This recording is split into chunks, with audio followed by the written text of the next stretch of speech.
எங்கே வித்தை நீங்கள் புரிந்து கொள்கிறீர்களோ அங்கேதான் பிசாசின் தோல்வி முடிங்க ஆரம்பமாகிறது. கரங்களை தட்டி கர்த்தருக்கு நன்றி சொல்லுவோம்.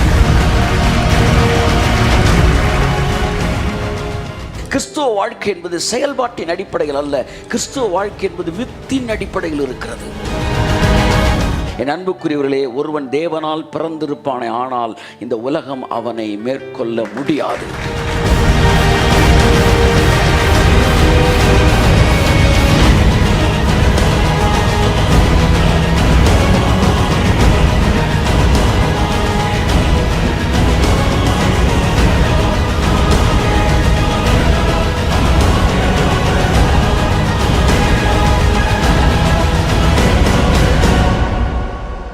கண்களை மூடி நாம் வார்த்தைக்கு ஜெபிப்போம். நல்ல பிதாவே, இயேசு கிறிஸ்துவின் வெளியேறப்பட்ட நாமத்தினாலே ஆண்டவரே, இந்த வேளையிலே எங்களை கூட்டி சேர்த்த கிருபைக்காய் ஸ்தோத்திரம். நம்முடைய வார்த்தை எங்களை உயிர்ப்பிப்பதாக. நம்முடைய வார்த்தை எங்களுக்குள்ள இருக்கிற உம்முடைய வித்தை செயல்பட வைப்பதாக. என் நாடுகள் என் சத்தத்தை அறியும் என்று சொன்னீர். உடைய வார்த்தைகளுக்கு ஏற்றாற் போல எங்களுக்குள் இருக்கிற உடைய வித்து செயல்படுவதாக. ஓ தேங்க்யூ லார்ட். குமாரனா இயேசு கிறிஸ்துவின் ரத்தம் தெளிக்கப்படுகிற இடத்திற்கு நாங்கள் வந்து சேர்ந்திருக்கிறோம். இந்த வார்த்தையை கேட்கிறவங்க பிள்ளைகள் ஒவ்வொருவர் மீதும் தெளிக்கப்படுவதாக. ஒரு பெரிய விடுதலை இந்த சத்தத்தை கேட்கிற ஒவ்வொருவருடைய உள்ளத்திலும் இல்லத்திலும் ஏற்படுவதாக. இயேசு கிறிஸ்துவின் நாமத்தினால் ஜெபிக்கிறோம் ஜீவன் நல்ல பிதாவே. ஆமென், ஆமென், ஆமென். கரங்களை தட்டி கர்த்தருக்கு நன்றி சொல்லுவோம். பிரைஸ் காட், ஹல்லேலூயா. ஸோ இந்த மாலை நேரத்திலே நாம் தேவனுடைய பிரசன்னத்திலே அமர்ந்திருக்கிறோம். கர்த்தர் தாம் எங்களை ஆசீர்வதிப்பாராக. ஸோ இந்த பைபிள் ஸ்டடிக்கு வந்திருக்கிறவங்களை ஒவ்வொருவரும் இயேசு கிறிஸ்து நாமத்தில் நான் வாழ்த்தி வரவேற்கிறேன். தொடர்ந்து தேவனுடைய வார்த்தையை கேளுங்கள், தேவனுடைய வார்த்தையில் வளருங்கள். தேவனுடைய வார்த்தை உங்களுடைய குணங்களையும் உங்களுடைய வாழ்க்கையும் சூழ்நிலையும் மாற்றக்கூடியது. ஆமேன். கர்த்தருடைய வார்த்தை கேட்க கேட்க நம்முடைய வாழ்க்கையிலே நமக்குள்ளே மாற்றங்கள் ஏற்படுத்தக்கூடியதாய் அந்த வார்த்தை இருக்கிறது என்பதை புரிந்து கொள்ளும்போது, அந்த வார்த்தைகள் கிரியை செய்யும்போது நம்ம அதுக்கேற்ற மாதிரி நம்முடைய கேரக்டர்ஸ் ரெசிப்ரோகேட் பண்ணோம். அதாவது என் அன்புக்குரியவர்களே, பெரோயா பட்டணத்தார் தினந்தோறும் கர்த்தருடைய வார்த்தையை தியானித்தார்கள். ஆகையால் அவர்கள் நற்குணசாலிகளாய் இருந்தார்கள். கேரக்டர் மோல்டிங் ரொம்ப முக்கியமானது. கிருபை பழைய ஏற்பாட்டில் யாருக்கு இல்லாத மிகப்பெரிய பாக்கியம். புதிய ஏற்பாட்டு பக்தர்களுக்கு வேதம் வாக்கு பண்ணுகிறது. We are the partakers of his divine nature. So பழைய ஏற்பாட்டு எந்த பக்தர்களுக்கும் இல்லாத ஒரு மிகப்பெரிய ஸ்லாக்கி நமக்கு கொடுக்கப்பட்டிருக்கு. என்னவென்றால், அவருடைய தெய்வீக சுபாவத்திற்கு நாம் பங்குள்ளவர்களாய் ஆகும்படிக்கு தேவன் நமக்கு வாக்கு பண்ணியிருக்கிறார். ஸோ எத்தனை வருஷ கிறிஸ்தவர்கள் என்பது எதை பொறுத்தது என்றால், எவ்வளவு நமக்குள்ளே மாற்றங்கள் ஏற்பட்டிருக்கிறது என்பது தான் ரொம்ப முக்கியமானது. இன்றைக்கி பெந்தேகோஸ்தே தோற்றுப்போன இடம் மாற்றங்கள் இல்லாதது. அதனால தான் அபிஷேகத்தை வெறுக்கிறவங்க அதிகமாக அவங்க எதை பேசுகிறாங்கன்னா கனிகளை பேசுகிறாங்க. ஏன் அவங்க அபிஷேகத்தை கனிகளை பேசுகிறவங்க அபிஷேகத்தை பெரிய அளவு மதிக்கிறது இல்லைன்னா, அபிஷேகத்தை நிரம்புறவங்ககிட்ட என்ன இல்லை? கனிகள் இல்லை. they don't have love, they don't have humility, they don't have compassion, இரக்கம் இல்லை, அன்பு இல்லை, தாழ்மை இல்லை, கீழ்ப்படுதல் இல்லை. இவைகளை பார்க்கும்போது அபிஷேகத்தை அவன் என்ன செய்ய மாட்டேன்றான்? என்னத்தை நீ இந்த நினைச்சிட்டு ஒன்றும் மாற்றம் இல்லையன்றான். அப்போ அவனுக்கு பதில் சொல்ல வேண்டிய நம்ம என்ன செய்யப்பட்டிருக்கிறோம்? கடமைப்பட்டிருக்கிறோம். ஆகவே அதாவது கரண்ட்டு சப்ளை வருது, லைட்டுக்கு கொடுக்குறோம், ஃபேனுக்கும் கொடுக்கணும். வெறும் வெளிச்சம் மட்டும் போதாது, நமக்கு காற்றும் தேவையாக இருக்கிறது. கையை தட்டுங்க. ஆமென். ஸோ இவைகள் இன்னும் சிறப்பாக அபிஷேகத்தை சரியான முறையில் பயன்படுத்துவதற்கு நாம் பயன்படுத்த வேண்டுமே ஒழிய டோட்டலாக அபிஷேகத்தை ஆஃப் பண்ணுறதுக்கு இல்லை. அபிஷேகத்தை சரியான விதத்திலே எல்லா பகுதியிலும் அது கடந்து வரும்படி உதவி செய்ய வேண்டும். ஆகவே வேத வசனத்தை தியானிக்கும் போது அது நம்முடைய வாழ்க்கைக்குள்ளே மாற்றத்தை உண்டாக்குகிறது. தேவனுடைய சாயலை மறுபடியும் நமக்குள்ளே தருகிறதாய் அது இருக்கிறது. ஹல்லேலூயா. ஒரு வெள்ளியை புடமிடுகிற ஒருவன், சில்வர் ஸ்மித் என்பது, அவன் வந்து இந்த வெள்ளியை புடமிட்டுக்கிட்டு இருக்கும்போது நான் பார்க்குறானா இந்த கரண்டியில் திரும்ப மறுபடியும் புடமிடுறான். 7 முறை கூட புடமிட நிறையா புடமிடுவான்னு சொல்லுவாங்கல்ல. அப்போ கூட இருக்கிறவன் கேட்டானா, சார் வெள்ளி வந்து நல்லா புடமிடப்பட்டுருச்சு அப்படின்னு எப்படி சார் நீங்கள் ஃபைனலாக போதும் புடமிட்டாச்சு அப்படின்ற முடிவுக்கு எப்படி சார் வருவீங்க அப்படின்னு கேட்டானா கூட ஒருத்தன். இவன் சொன்னானா, அதை பார்க்குறப்ப என் மூஞ்சி அங்கே தெரியும் அப்படின்னானா, என் முகம் அங்கே தெரிஞ்சிருச்சுன்னா வெள்ளி சுத்தமாயிருச்சுன்னு அர்த்தம். அப்படி தான் கர்த்தர் சொல்லுவார், என் முகம் அவனுக்குள்ளே தெரிஞ்சிருச்சுன்னா ஆள் சரியாயிட்டான். கையை தட்டுக்கும் அவருக்கு. ஆமென். மரண பரியந்தம் தன்னை தாழ்த்தினார். பயங்கரமான வார்த்தை. ஏதோ 1 வருஷம் 2 வருஷத்துல பார்ப்போம், இன்னும் கொஞ்ச நாள் பொறுத்து பார்ப்போம், இன்னும் கொஞ்ச நாள் கீழ்ப்படிஞ்சு பார்ப்போம் என்கிற அளவிலே கீழ்ப்படுகிறவர்கள் அதிக நாள் கீழ்ப்படிய மாட்டார்கள். அவங்க கடைசியில் தோற்று தான் போவாங்க. ஆனால் என்ன நடந்தாலும் கீழ்ப்படியணும்னு முடிவுக்கு வராமல் பாருங்க. கையை தட்டுங்க. டைமை ஃபிக்ஸ் பண்ணி நீங்கள் கீழ்ப்படியும் போது அது ரொம்ப நாளைக்கு ஓடாது. நான் சொன்னேன், சார் பொறுத்து பார்த்தேன் சார், அதுக்கு மேலே தான் சார் வெடிச்சிட்டேன்றான். நீ என்ன சொல்கிறேன், அது பொறுத்து பார்க்குறீல்ல, அது வரைக்கும் வந்தது பொறுமை இல்லை, அதுக்கு மேலே நீ பொறுக்கிற பாரு, அங்கே தான் பொறுமையை ஸ்டார்ட் ஆகுதுன்றான். லீகனி சொன்னான், ஸ்டார்ட் வென் பெயின் ஸ்டார்ட்ஸ் அப்படின்னா. லீகனி என்ன சொன்னால், நீ வந்து என்ன பண்ணுற, எக்ஸசைஸ் பண்ணுற, ஜிம்மில் போய் வந்து ஒர்க் அவுட் பண்ணுற. அப்போ இவங்க என்ன செய்வாங்க, வந்து 1 2 3 அப்படின்னு ஸ்டார்ட் பண்ணி வலித்த உடனே 7 நிப்பாட்டுவாங்கல்ல. லீகனி என்ன சொல்கிறான், மிஸ்டர் வேர்ல்டு அந்த வலிக்க ஆரம்பிக்குதுல்ல 7, அப்போ இருந்தால் 1ன்றான், அதுக்கப்புறம் தான் 2, அதுக்கப்புறம் தான் 3. Count start when pain starts அப்படின்றான். ஜிம்முக்கு போகிறவங்களாம் தெரிஞ்சு வச்சுக்காங்க, வலிச்சொன்று விட்டுறக்கூடாது, வலித்த பிறகு தான் ஆரம்பிக்கணும். பொறுமை என்பது நம்மளால் முடியாதப்ப நிப்பாட்டுறோம்ல, முடியாதப்ப தான் ஆரம்பிக்குது. கையை தட்டு. தேவனுக்குள்ள நம்ம வந்த பிறகு இந்த கேரக்டர்ஸ் எல்லாம் அழகாயிருது. லாவுக்குள்ள பிரமாணத்துக்குள்ளே இருக்கும்போது இந்த குணங்கள் என்பது ரொம்ப கடினமான விஷயமா இருக்கு. ஆனால் கர்த்தருக்குள்ளே வந்த பிறகு இந்த குணங்கள் மாற்றம் என்பது அழகானதாய் மாறுகிறது. ஆமேன். எத்தனை பேர் அதை விசுவாசிக்கிறீங்க? ஆமேன் சொல்லுங்க. ஹல்லேலூயா. ஸோ அதுதான் வந்து நீங்கள் அந்த கிருபைக்குள்ளே வந்துட்டீங்கன்றதுக்கான அடையாளமே அதுதான். இயேசு கிறிஸ்துவை போல் வாழ்வது எளிமையானது. இந்த வருஷத்தில் என்னை அசைச்ச வார்த்தை, ஆவியானவர்கிட்டருந்து நான் கேட்ட சத்தத்தில் என்னை அசைச்சது என்னென்னா, என்ன மாதிரி வாழ்கிறது ஈஸின்னு இருக்கிறது. ஆமேன். எங்கள் அப்பா மாதிரி நான் இருக்கிறது ரொம்ப ஈஸி, இன்னொருத்தர் மாதிரி இருக்கிறது தான் கஷ்டம். ஆமேன். ஏனென்றால் அவருடைய வித்து அவனுக்குள் தரித்திருக்கிறது. So characters. என் அன்புக்குரியவர்களே, புதிய ஏற்பாடு மட்டும்தான் அதை நமக்கு ப்ராமிஸ் பண்ணுகிறது. ஆமென். Praise God. ஹல்லேலூயா. கர்த்தர் நல்லவர். ஸோ போன வாரத்திலேருந்து கிருபையும் வித்தும் என்கிற தலைப்பிலே நாம் என்ன செய்து வருகிறோம், தேவனுடைய வார்த்தையை தியானித்து கொண்டு வருகிறோம். Grace and seed. இந்த வித்து என்கிற மிக ஒரு பதத்தை நாம் புதிய ஏற்பாட்டிலே தான் வந்து அதனுடைய பூரண அர்த்தத்தை புரிந்து கொள்கிறோம். கிருபைக்குள் நீங்கள் வந்த பிறகு நீங்கள் கற்றுக்கொள்ள வேண்டிய மிக முக்கியமான ஒரு சப்ஜெக்ட் என்னன்னா, சீடு,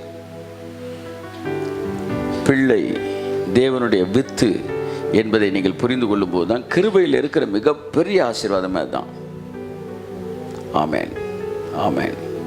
என் அன்புக்குரியவர்களே, ஸோ அங்கே தான் வெற்றி ஆரம்பிக்குது. இதைத்தான் வந்து பழைய ஏற்பாட்டில் ஆதியாகமம் 3ஆம் அதிகாரத்தில் இயேசு கிறிஸ்துவை பற்றிய வருகிற முதல் தீர்க்க தரிசனம், அவர் உன் தலையை நசுக்குவார், உன் வித்துக்கும் அவள் வித்துக்கும் பகை உண்டாக்குவேன், அவர் உன் தலையை நசுக்குவார். எங்கே வித்தை நீங்கள் புரிந்து கொள்கிறீர்களோ அங்கே தான் பிசாசின் தோல்வி முடிங்க ஆரம்பமாகிறது. கரங்களை தட்டி கர்த்தரை நன்றி சொல்லுவோம்.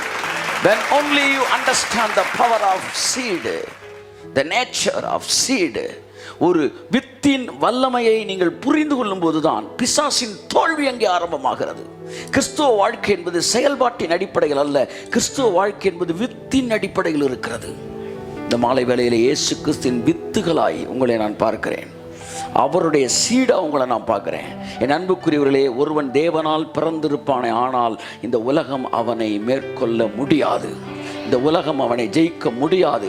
காரணம், தேவனுடைய வித்து வித்து அவனுக்குள் தரித்திருக்கிறது. கரங்களை தட்டி கர்த்தருக்கு நன்றி சொல்லுவோம். ஆமென். எனக்குள்ள தேவனுடைய வித்து இருக்கு. நான் ஒரு ஆண், எனக்குள்ள ஒரு ஆணுக்குரிய வித்து இருக்கு. இப்போ பேசுகிறேன் உங்கள்கிட்ட, என்ன வயசில் பேசிட்டு இருக்கேன்?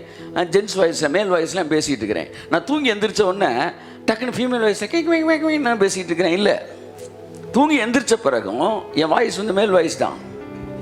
புரியுதா உங்களுக்கு? என் வாய்ஸ் மேல் வாய்ஸ் தான். அதை நான் ப்ராக்டிஸ் பண்ண வேண்டிய அவசியம் இல்லை. ஏன்னா என்னுடைய வித்து தேவனுடைய சாயல். அந்த சாயல் அந்த வித்து தான். என் அன்புக்குரியவர்களே, பிசாசின் தலை நசுக்கப்படும் என்கிற வார்த்தை எங்கே முதல் வருகிறதோ அங்கேதான் வித்து என்கிற வார்த்தை வருகிறது. யார் மூலமாய் பிசாசுக்கு தோல்வி என்றால் தேவனுடைய வித்தின் மூலமாய் தான் பிசாசுக்கு தோல்வி. நீங்கள் வித்தின் வல்லமையை புரிந்து கொள்ளும் போதுதான் பிசாசின் தலை நசுக்கப்படுகிறது நீங்கள் புரிந்து கொள்ள முடியும். கர்த்தர் உங்களை ஆசீர்வதிப்பாராக, மனக்கண்களை திறப்பாராக. இந்த மாலை வேளையிலே உங்கள் வாழ்க்கையில் அடுத்த கட்ட மகிமைக்குள் கடந்து செல்வதற்கு தேவன் உங்களை தம்முடைய மகிமையினால் நிரப்புவாராக. கரங்களை தட்டி கர்த்தர் நன்றி சொல்லுவோம். ஆமென், ஆமென், ஆமென், ஆமென், ஆமென். புதிய ஏற்பாட்டு வாழ்க்கை முழுவதும் செயல்களின் அடிப்படையில் அல்ல, தேவனுடைய வித்தின் அடிப்படையில் நடந்து கொண்டு இருக்கிறது. பழைய ஏற்பாடு முழுவதும் செயல்களின் அடிப்படையில் நடக்கிறது. புதிய ஏற்பாடு முழுவதும் வித்தின் அடிப்படையில் நடந்து கொண்டு இருக்கிறது. பழைய ஏற்பாடு எங்கே நிற்குது? நான் உனக்கு கட்டளை எடுக்கிற இந்த கட்டளையின்படி எல்லாம் நீ செய்வாயானால் நீ எனக்கு சொந்த ஜனமாய் இருப்பாய். நான் சொல்றதெல்லாம் நீ செஞ்சினா நீ எனக்கு பிள்ளைடான்னார். புதிய ஏற்பாட்டில் சொன்னாரு, அவரை ஏற்றுக்கொண்டவர்கள் எத்தனை பேரோ அத்தனை பேரும் பிள்ளைகளாகும்படி அதிகாரம் கொடுத்தார். இங்கே ஏற்றுக்கொள்ளும் போது பிள்ளைகளாகிறோம், அங்கே ஒன்றை செய்து முடிக்கும் போது ஜனங்களாய் மாறுகிறோம். வாசிப்பது 2 வசனத்து எங்க இருக்கு? உபாகமம் 26:18. உபாகமம் 26:18. வாக்கு கொடுத்து உனக்கு சொல்லி இருக்கிறபடி நீ என்னுடைய கட்டளைகளை எல்லாம் கைக்கொண்டாய். நீ என்னுடைய கட்டளைகளை, சரியா வாசிங்க, நீ என்னுடைய கட்டளைகளை கைக்கொண்டாயானால் எப்படி இருக்க? சரியா வாசிங்க. கட்டளைகளை எல்லாம், கட்டளைகளை எல்லாம். ஆமா, ஒண்ணுல தவறுனா எல்லாருலையும் தவறுனதுதான். கட்டளைகளை எல்லாம். பிரச்சனையே அந்த எல்லாம்ல தான் இருக்கு. முக்கா கிணறு தாண்டிட்டேன் சார், பாதி கிணறு தாண்டினேன் சார், 2 பேரும் உள்ளதான் போக போறீங்க. 99% நீ கிணற தாண்டினாலும் நீ எங்க தான் போக போற? கிணத்துக்குள்ளதான் போக போற. ஒரே ஒருத்தன் தான் கிணற தாண்ட போறான், 100% தாண்ட வேண்டாம். அல்லேலூயா. என் கட்டளைகளை எல்லாம் கை கொள்ளுவாயானால் எனக்கு சொந்த ஜனமா இருப்பாய். உனக்கு எனக்கு ரிலேஷன்ஷிப் எந்த பேஸ்ல தான் வருது? கை கொள்ளுவாயானால். என் அருமையான தேவனுடைய பிள்ளைகளே, புரிந்து கொள்ளுங்கள். மறுபடி பழைய ஏற்பாட்டின் அடிப்படையில் தேவனுக்கு பிள்ளைகளாகுவதற்கு நீங்கள் முயற்சி எடுக்காதிருங்கள். இன்றைய செய்திகள் அவ்விதமாய் வரும் என்றால் எங்கேயோ தவறு என்ன செய்கிறது? நடைபெறுகிறது. கட்டளைகள், செயல்கள். ஒருத்தர் அழுகணும்னு சொல்றாரு, நீ அழுகணும் அப்படின்னும் போது நான் கேட்கிறேன், எனக்கு அழுக வரல, இதற்கு என்ன செய்ய முடியும்? யார்கிட்ட போறது? பஞ்சாயத்து சொல்லுங்க. அழுவது என்பது உணர்ச்சி சம்பந்தப்பட்டு, இது எப்படி ஒரு கட்டளையா நீங்க கொண்டு வர முடியும்? It is not possible. கர்த்தர் ஆசீர்வதிப்பாராக. ஆமென். அப்ப நன்றாக புரிந்து கொள். எதையும் செயல்களின் அடிப்படையிலே செய்ய முயற்சி எடுத்தால் நீங்கள் தோற்று போவீர்கள். அதனால்தான் கட்டளை மேல் கட்டளை, பிரமாணத்தின் மேல் பிரமாணம். பழைய ஏற்பாடு சொல்லுது, நீ கை கொண்டால் எனக்கு சொந்த ஜனமா இருப்பாய். உனக்கு எனக்கு சொந்தமே நீ செஞ்சு முடிச்சாதான்றாரு. அவ எவ்வளவு முயற்சி எடுத்தாலும் செய்து முடிக்க போறது கிடையாது. ஒரு கழுதை எவ்வளவு குளிப்பாட்டினாலும் அது குதிரையாக போறது கிடையாது. ஹேகின் சொன்ன மாதிரி, ஒரு கழுதை குதிரையா மாறணும்னா அந்த கழுதை செத்துட்டு திரும்ப குதிரையா மாறினா தான் உண்டு. கைத்தட்டுங்க அவனுக்கு. ஆமென். ஒரு மறுபடியும் பிறவாவிட்டால் தேவனுடைய ராஜ்யத்தில் பிரவேசிக்க மாட்டான். He cannot enter into the kingdom of God. அந்த மாபெரும் வாழ்க்கையை அனுபவிக்க அவனால முடியாது. ஒருவன் சாக வேண்டும். தன்னுடைய சுயத்திற்கு, தன்னுடைய முயற்சிக்கு, தன்னுடைய விருப்பத்திற்கு, தன்னுடைய போராட்டத்திற்கு, தன்னுடைய யுத்தத்திற்கு அவன் மடிந்து தன் தோல்வியை ஒத்துக்கொண்டு மறுபடியும் கிறிஸ்துவுக்குள்ளே புதிய மனுஷனாய் பிறக்கும் போதுதான் வெற்றி வாழ்க்கை ஆரம்பமாகிறது. கிறிஸ்தவம் என்பது, பிசாசின் தலையை நசுக்குவது என்பது வித்தில் இருந்து தான் தொடங்குது. நீங்க என்னைக்கு நான் தேவனுடைய வித்து என்கிற உண்மையை நீங்கள் புரிந்து கொள்கிறீர்களோ அன்றைக்கு தான் உங்கள் வாழ்க்கையில் சாத்தானின் தலை நசுக்கப்படுகிறது. என்றைக்கு செயல்களின் அடிப்படையில் ஜெயிக்க நீங்கள் முற்படுகிறீர்களோ, செயல்களின் வழியாக தேவனிடத்தில் வந்து பிள்ளைகளாக முடியும் நீங்க நினைக்கிறீர்களோ, அன்றைக்கே சாத்தானின் வல்லமை உங்கள் மீது செயல்பட ஆரம்பிக்கிறது. நியாயப்பிரமாணம் என்பது பாவத்தை குறித்து புரிந்து கொள்வதற்காகத்தானே ஒழிய பாவத்திலிருந்து விடுதலையாவதற்கு அல்ல. தெளிவா சொல்றாரு. To make you conscious about sin. பாவத்தை குறித்த நாலேஜ் இதுக்காகத்தான் எழுதப்பட்டது. நீ செஞ்சுக்கிட்டு இருக்க ரைட் இல்லப்பா, தப்புப்பா அப்படின்னு சொல்றதுக்கு தான் நியாயப்பிரமாண ஒழிய உன்னை பாவத்திலிருந்து விடுதலையாக்குறது கிடையாது. நியாயப்பிரமாணத்துக்கும் பாவத்திலிருந்து விடுதலைக்கும் சம்பந்தமே கிடையாது. புரிஞ்சுக்கங்க. அபாயம் ஒரு போர்டு போட்டிருக்கு. தொட்டா நீ வந்து உன்னை வந்து என்ன செஞ்சிடும், இத்தனை வாட்ஸ் வந்து 10,000 வாட்ஸ் வந்து பவர் வந்து போயிட்டு இருக்கு, இதை தொட்டா வந்து நீ செத்துருவ அப்படின்னு ஒரு போர்டு இருக்கு. இந்த போர்டு எதுக்காக போட்டிருக்குது? நீங்க போய் கரண்ட்டை தொடும்போது உங்க கையை பிடிச்சி இழுக்கிறதுக்கு கிடையாது அந்த போர்டு. நீ வந்து இப்போ சாக போற அப்படின்னு உனக்கு சொல்றதுக்கு தான் அந்த போர்டு.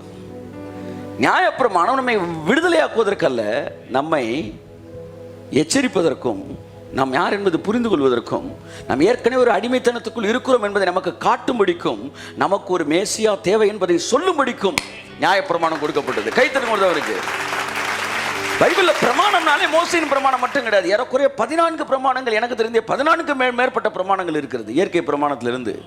இன்றைக்கு நமக்குள்ளே கிரியை செய்ய போகிறது, இப்போ நம்ம பேச போகிறது எல்லாம் இந்த இயற்கை பிரமாணம் தான். மோசையின் பிரமாணம் நீதிமானாக்கவில்லை, ஆனால் இயற்கையின் பிரமாணம் நம்மை நீதிமானாக்கி இருக்கிறது. கையை தட்டி கொடுத்தவருக்கு ஆமென், பிரைஸ் காட், ஹல்லேலூயா. என் அன்புக்குரியவர்களே, மோசையின் பிரமாணம் யாத்திராமல தான் வருது, ஆனால் இயற்கையின் பிரமாணம் உலகத்தை படைக்கும் போதே வந்துருது. உலகம் இருக்க மட்டும் இந்த பிரமாணம் கிரியை செய்யும். அந்த பிரமாணம் தான் உன்னை என்னை நீதிமானாய் மாற்றி இருக்கிறது. அது தன் ஜாதியின்படி கொடுக்கும் என்கிற பிரமாணம் தான் உன்னை என்னை நீதிமானா மாற்றி இருக்கு. கொலை செய்யாதிருப்பாய், மோபாவம் செய்யாத இந்த பிரமாணம் உன்னை என்னை நீதிமானாக்கல. அது தன் ஜாதியை உடைய விதையை தருகிற கனியை தருவதாக என்று சொல்லுகிற அந்த பிரமாணம் இப்ப என்ன நீதிமானம் மாத்திருக்கு. அல்லேலூயா. என் அன்புக்குரியவர்களே, ஒன்றை செய்து முடித்தால் நீ எனக்கு சொந்த ஜனமாயிருப்பாய் என்று சொன்னார். கடவுளுக்கு உங்களுக்கு இருக்கிற தொடர்பு செயல்களின் அடிப்படையில் என்பது பழைய ஏற்பாடு. புதிய ஏற்பாடு யோவான் 1ஆம் அதிகாரம் 12ஆம் வசனத்தில் வருகிறது. வாசிப்போம். அவருடைய நாமத்தின் மேல் விசுவாசம் உள்ளவர்களாய் அவரை ஏற்றுக்கொண்டவர்கள் எத்தனை பேர்களோ அத்தனை பேர்களும், எத்தனை பேர் என்கிற எண்ணிக்கையை அவர் எழுதல, எத்தனை பேர் எண்ணிக்கைன்றத நீயே எழுதுகின்றார். கைத்தட்டுங்க ஒருத்தவருக்கு. நீங்க போய் அவர்கிட்ட போய் எத்தனை பேர் சார் அப்படின்னு அவர் சொல்லுவார். எத்தனை பேர்? அத்தனை பேர். எவ்வளவு அழகான வசனம் பாருங்க. எத்தனை பேர்? பரலோகத்துக்கு எத்தனை பேர் வருவாங்கன்னு கேட்டவர் சொல்லு. எத்தனை பேர் ஏத்துக்கிறீங்களோ அத்தனை பேர். சார் எவ்வளவு சார் எழுதிக்கிறது? எவ்வளவு சார் எனக்கு பேங்க்ல ரூபா கிடைக்கும்? பிளாங்க் செக் கொடுத்துருக்கேன், எவ்வளவு சார் ரூபா கிடைக்கும்? எவ்வளவு எழுதுறீங்க அவ்வளவு. எத்தனை பேர்களோ அத்தனை பேர்களும். அழகான வார்த்தை. என்ன ஜாதியா இருக்கலாம், என்ன மதமா இருக்கலாம், என்ன விதமான பேக்ரவுண்ட்ல இருந்து இருக்கலாம், எத்தனை பேரோ அத்தனை பேரும் தேவனுடைய பிள்ளைகளாகும்படி அவர்களுக்கு அதிகாரம் கொடுத்தார். புதிய ஏற்பாடு கிருபை துவங்கும் போது எங்கிருந்து துவங்குதுன்னா, எங்கிருந்து துவங்குது? பிள்ளை அங்க தொடங்குது. அங்கே உன்னை செஞ்சு பிள்ளையாக பார்க்குறான், இங்கே பிள்ளையாகி தான் உன்னை செய்யவே ஆரம்பிக்கிறான். அல்லேலூயா சொல்லுங்க. ஆமாம், அல்லேலூயா. மறந்துடவே கூடாது. அங்கே செயல் முன்பாக வருகிறது, பிறப்பு பின்பாக வருகிறது. இங்கே பிறப்பு தான் துவங்குகிறது, செயல் பின்பாக வருகிறது. ஆக வித்து என்பதன் வார்த்தையை நீங்கள் புரிந்து கொள்ளாவிட்டால் கிருபை என்கிற வார்த்தையை நீங்கள் கடைசி வரை என்ன செய்ய முடியாது. கிருபை என்கிற வார்த்தையின் அதனுடைய ஆசீர்வாதங்களை நீங்கள் அனுபவிக்க முடியாது. கிருபை எங்கே நிற்குது? நான் வித்தில் நிற்குது. பிரமாணம் எங்கே நிற்குன்னா செயல் மேலே நிற்குது. பிரமாணம் வந்து பிஸ்னஸ் டீலிங்கு.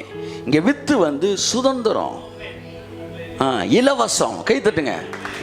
நீங்கள் கிருபையை புரிஞ்சுக்கணும்னா வித்துனா என்னன்னு புரிஞ்சுக்கணும். முதலாவது நீங்கள் இயேசுவை ஏற்றுக்கொண்ட பிறகு பிதாவின் பிள்ளைகள் என்பதை புரிந்து கொள்ள வேண்டும். உங்கள் கிறிஸ்தவ வாழ்க்கை எங்கே தெரியுமா ஆரம்பிக்குது? நான் பிதாவுக்கு பிள்ளை என்கிற இடத்துல தான் ஆரம்பிக்குது. வித்துல இருந்து ஆரம்பிக்குது, செயல்பாட்டிலிருந்து அல்ல.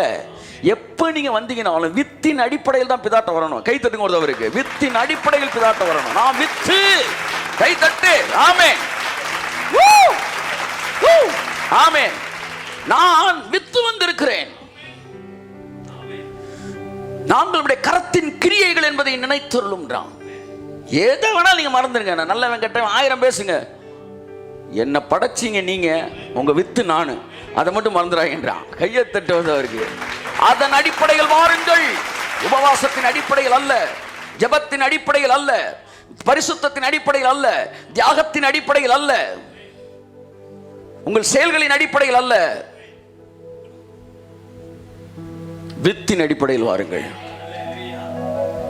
சார் அப்ப கேரக்டர் சார், கனிகள் சார், எங்க விதைன்ற வார்த்தை வருதோ அங்கதான் கனின்ற வார்த்தையும் வருது. கையை தட்டு அப்படியே எந்திரிச்சு வீட்டுக்கு போயிருங்க, அவ்வளவுதான்.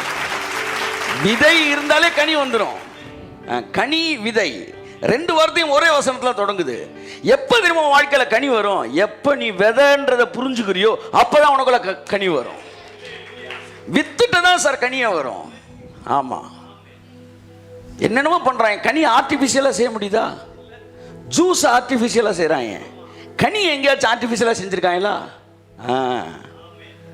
அது பண்ண முடியாது, அது தானா தான் வர்றது. கையை தட்டு வருது அவருக்கு. ஆமென். கர்த்தர் நல்லவர். ஆமென். அன்புக்குரியவர்களே, இதை 2 நீங்க புரிஞ்சுக்கங்க. அதுக்கப்புறம் தான் நீங்க பிதாட்டே வரணும். எதன் அடிப்படையில் சொல்லுங்க?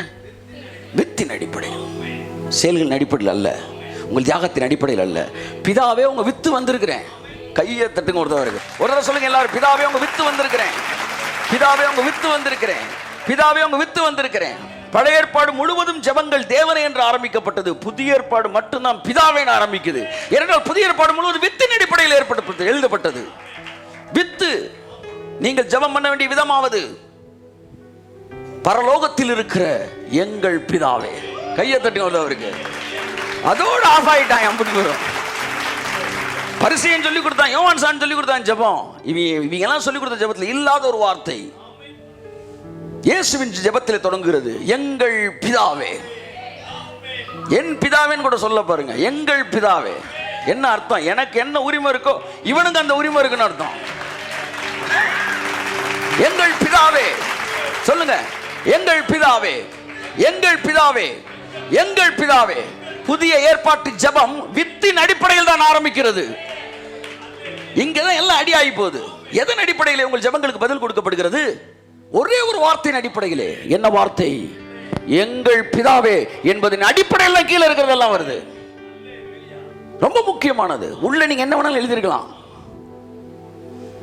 எங்க தெருல லைட் எரியல அப்படின்னு வேகமா நீங்க எழுதி லைட் எரியணும் அப்படின்னு கொண்டு போய் நீங்க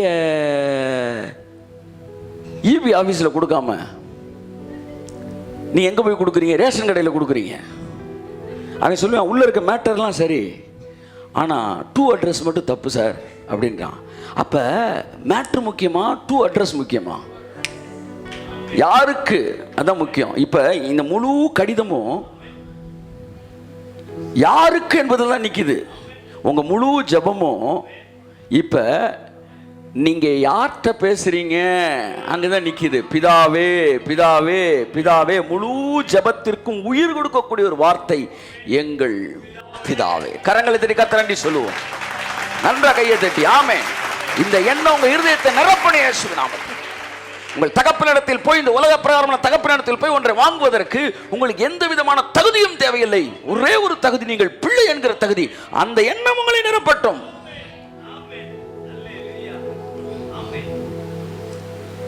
இந்த காலை கழுவுறதுன்றார் பார்த்தீங்களா, அந்த சிந்தனை கழுவுறது. அது இயேசு சொன்னார், முழுகினவன் முற்றிலும் சுத்தமாக இருக்கிறான் ஞானசானம் எடுத்தவன், ஆனால் அவன் கால்களை மாத்திரம் கழுவ வேண்டும் என்றாரு. கால்கள் எது தெரியுமா? அடிக்கடி வெளியே போயிட்டு வர்றது அழுக்காகிறது.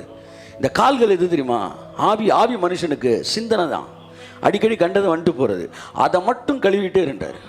ரெஃப்ரெஷ் பண்ணிக்கிட்டே இரு, ரெஃப்ரெஷ் பண்ணிக்கிட்டே இரு. இந்த தடைகளை உடைக்கிறது வெளியில் கிடையாது, இங்கே தான். அதை மட்டும் க்ளீன் பண்ணிகிட்டே இருந்தீங்கன்னா ரெடினஸ், ஆயத்தம் என்கிற பாதரட்சியை நீ தரித்திருக்கிறாய். Readiness in mind. என் அன்புக்குரியவர்களே, இது எதுக்கு நான் சொல்றேன்னா, பிதாவே என்கிற எண்ணம் உங்கள் சிந்தனை நிரப்பட்டும். காரணம், கிருபை என்பது வித்தின் அடிப்படையில் தான் இருக்கிறது, செயல்களின் அடிப்படையில் அல்ல. அதனால தொடங்கும் போதே புதிய ஏற்பாடு அவரை அவருடைய நாமத்தில் விசுவாசம் உள்ளவர்களாய் அவரை ஏற்றுக்கொண்டு எத்தனை பேர், அத்தனை பேரும் அவருக்கு பிள்ளைகளாகும்படி அதிகாரம் கொடுத்தார். அதிகாரம், அனுமதி அல்ல, அதிகாரம். பழைய ஏற்பாடு வேலை செய்து முடிப்பாய், ஆனால் சொந்த ஜனமாய் இருப்பாய். புதிய ஏற்பாடு என் வார்த்தையை கைக்கொள்வாயினால் என் பிள்ளையா இருப்பாய் அல்ல. ஆமாம், என்னை ஏற்றுக்கொள்வது எத்தனை பேர், அத்தனை பேரும் பிள்ளைகளிடம் அதிகாரம் கொடுத்தார். ஆமென்.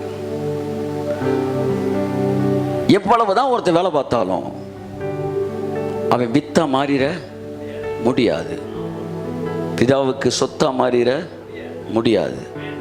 சொத்துக்கெல்லாம் நீங்கள் அதிபதியாக இருக்கணும்னா நீங்கள் முத்தா இருக்கிறது முக்கியம் இல்லை, நீங்கள் வித்தா இருக்கணும், அதுதான் முக்கியம். ஆபிரகாமுக்கு முத்தா ஒருத்தன் இருந்தான், அவன் பேர் எலியேசர். அவன் சொன்ன ஆண்டவருமே ரொம்ப முத்தா இருக்கிறான. அவர் சொன்னார், அவன் முத்தா இருந்தாலும் அவன் உனக்கு சுதந்திரவாளி இல்லடா, எவன் வித்தா கையை தட்டுங்க, அவன் தான்டா சுதந்திரவாளின்னாரு.